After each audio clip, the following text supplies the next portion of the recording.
aborted to the land to turn souls into profit, with the lavender-faced children of Muhammad in its belly.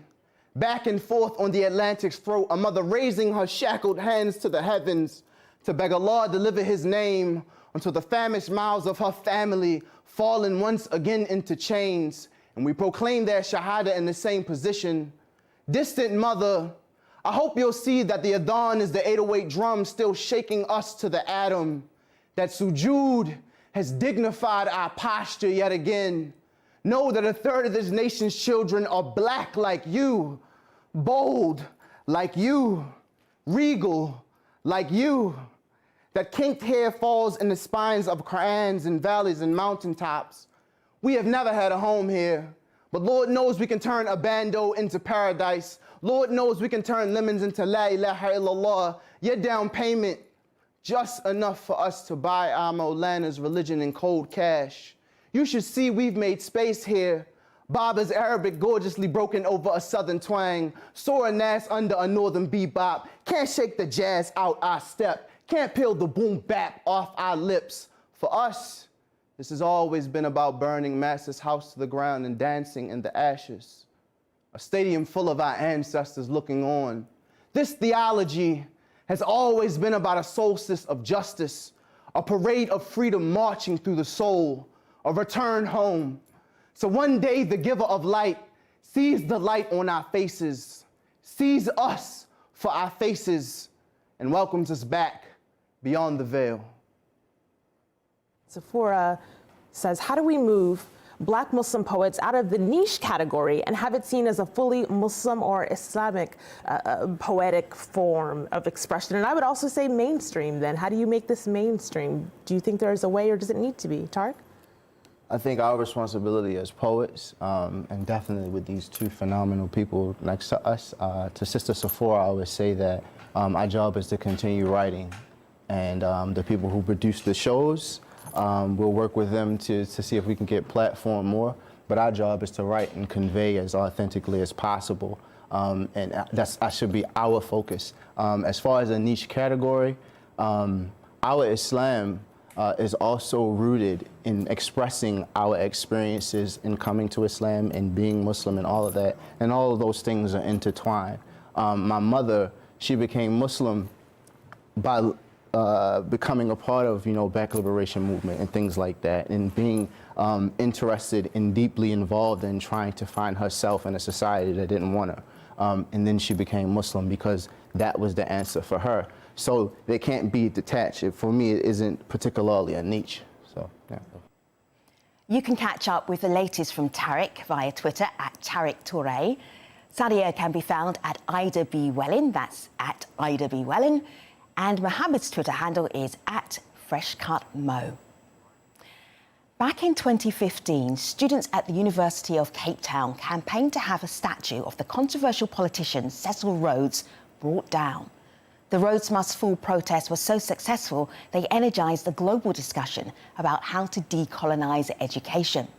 Some of the students who were involved in the original protest dramatised their story in a theatre production called The Fall.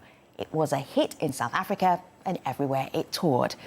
When the cast visited the stream, we talked about the play and how they became student activists. I was on the drama campus of UCT, so we were very separate from the main body of the campus. And I remember there was talk of someone who had thrown poo on the statue, and we were very interested in knowing what was happening. And I looked on my phone and I saw on Twitter and on Facebook videos of this guy and all these people standing around the statue. And for some reason, I was with a few of my friends who are in the play as well, and we felt drawn to the situation. There was a rush of adrenaline where we felt this is the moment that we have been waiting for. And we abandoned classes, and we went to the Bremner building where there was a meeting held, and that's where everything started, where people said, okay, well, if you're not going to tell us when the statue's going down, then we're going to occupy this building. Yeah, and this is the Cecil Rhodes statue, which is on the campus of the University of Cape Town, and it was a bucket of poo that was thrown at Cecil Rhodes' statue. And Amira, for you, this was an education process to work out what had this guy done that made some University of Cape Town students so furious about his presence there.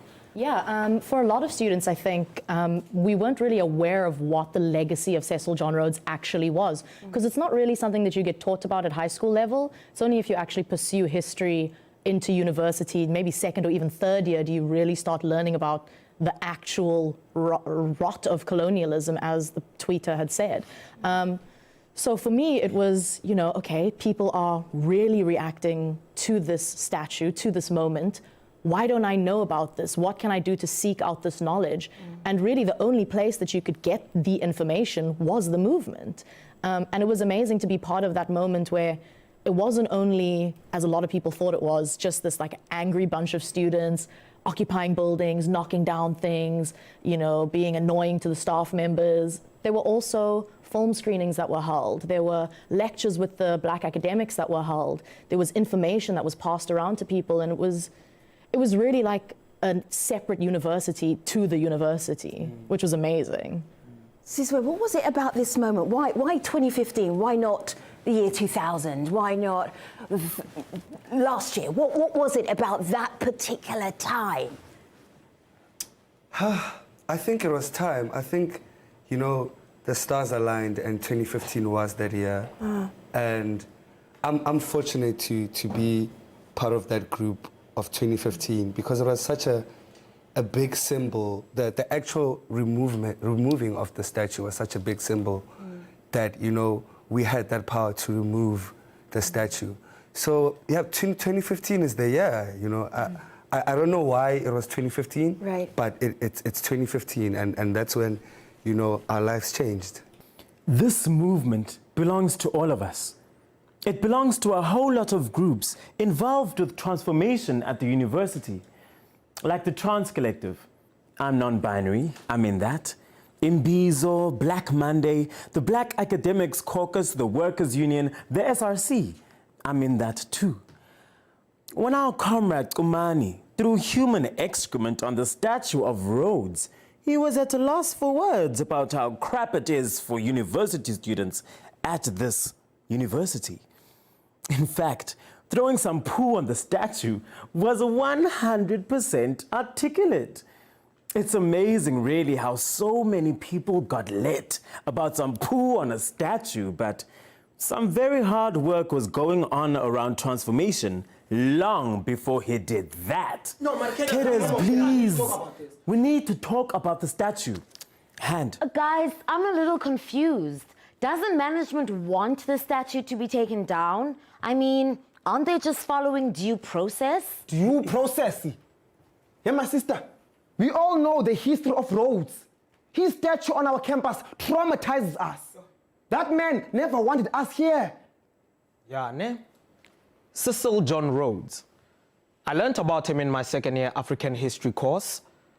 It was then that I realized that the history we were learning was not the history of Africa, but rather the history of how Britain and the Western powers stole Africa and carved it up into little countries, with people like Livingstone, Leopold, and Rhodes featuring as heroes. You see, Rhodes didn't only wrap up the Kimberley diamond mines for himself or a couple of his buddies, thank you very much. He was an arch imperialist who believed 100% in the superiority of the English race. You know, all I learned about Africans was how weak we were. Weak in weaponry, travel and clothing, how we had to be civilized by the great Christian nations. I mean, what kind of history is that? And they say he donated this land to the university. But whose land was it to begin with? The story of being black and writing history is not complete without addressing the most marginalized in society. You know, people like black people, women, and then the struggle goes on to queer bodies, non-binary cadres, like we saw one of the non-binary cadres in the sketch that people just saw now, walking out. People who have disabilities. Our image is not complete until all those people are also empowered, feel like they can participate and can contribute into the movement. You know, as we have the privilege of taking the show internationally right now, but we definitely weren't like the architects of the movement. But it's a great thing that a movement in South Africa was able to influence so many other universities. I remember when the shutdown happened, and we also had a lot of universities supporting us, shutting down their universities because they're supporting South African universities in shutting down. So it's incredible. Also, the use of social media has helped the movement so incredibly much. It's connected so many voices that are going through so many similar things across the world and across campuses, for us to be like, oh, so we're not the only, it's not crazy to feel the way that we feel, and we're not the only people feeling this. So it's a great feeling to know that people that are in these these institutions are not there to just absorb information. It's like, no, we're done with that. We are here to change the narrative. We are here to make sure that when we have children and they go into these institutions, they're not necessarily going through the same problems that we're going through, that they're there to learn. Because oppression in all types of forms, it disturbs you. It takes away so much of your time, so much of your heart, so much of your energy. You know, in areas where you could be growing as a person, that is like stunted because you're constantly having to validate yourself in situations where you really shouldn't have to, especially considering the fact that we're in Africa. You know what I'm trying to say? Like, we're the majority, we are in Africa, at the bottom of Africa, but yet a lot of the times it doesn't feel like that. And I was just going to refer to something that Gol said about Cape Town. Cape Town it's a beautiful city to look at aesthetically, but it's very problematic. And I'm not surprised at the fact that the University of Cape Town, because firstly, it's very hard to get into that university, and it's very diverse, which is a beautiful thing, but there's not enough representation, and it's in Cape Town. And it just shows the type of environment that, you know, we live in. And yeah, I'm just glad that it's been able to influence other universities, and then that name has stuck, because a lot of things need to fall. The cast and creators of The Four, chatting to me and Malika Bilal back in 2018. Now, we had to split the conversations into 2 episodes, so we had enough space at the desk to speak to all 7 performers, but they were definitely worth the effort. Finally, the potent impact of political theatre. The play Shame 2.0 explores the challenges of being an activist and artist in Israel. It tells the true stories of Israeli playwright Einat Weizman and Palestinian actor Murad Hassan. In this excerpt from the production, Colleen Delaney plays the role of Einat, and then the real Einat joins the stream from Tel Aviv. Sometimes it's the little decisions that make all the difference. That sunny morning in 2006, I chose a T-shirt from my closet. It was a political statement, of course, but it was also a rather naive one.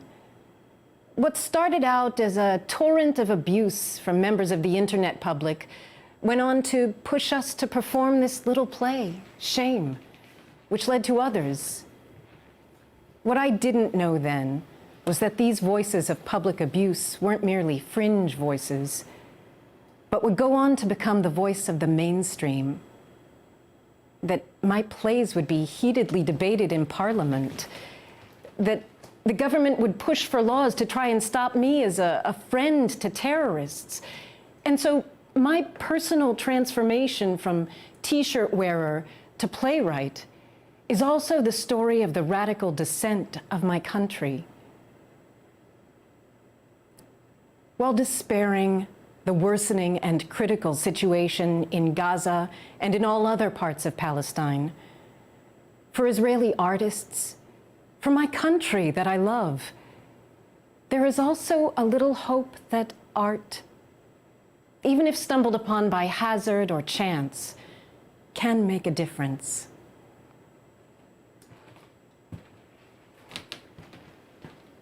I was just thinking, Einat, at your Facebook page, and that quote is on your Facebook page and on a poster here. There's also a little hope that art, even if stumbled upon by hazard or chance, can make a difference. What difference is your art and Murad's art making? I think that the most a good example for what the importance of art is the loyalty law that the Minister of Culture was trying to pass in the Israeli parliament. a law that every artist should be loyal to the states. And if not, funds will be taken from him.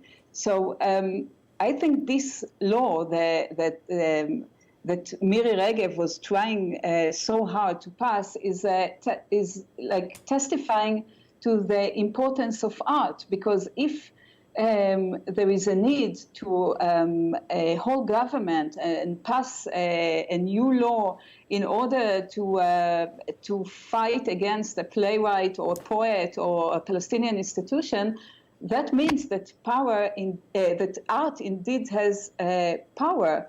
And I think that the struggle here is about narratives and about perception.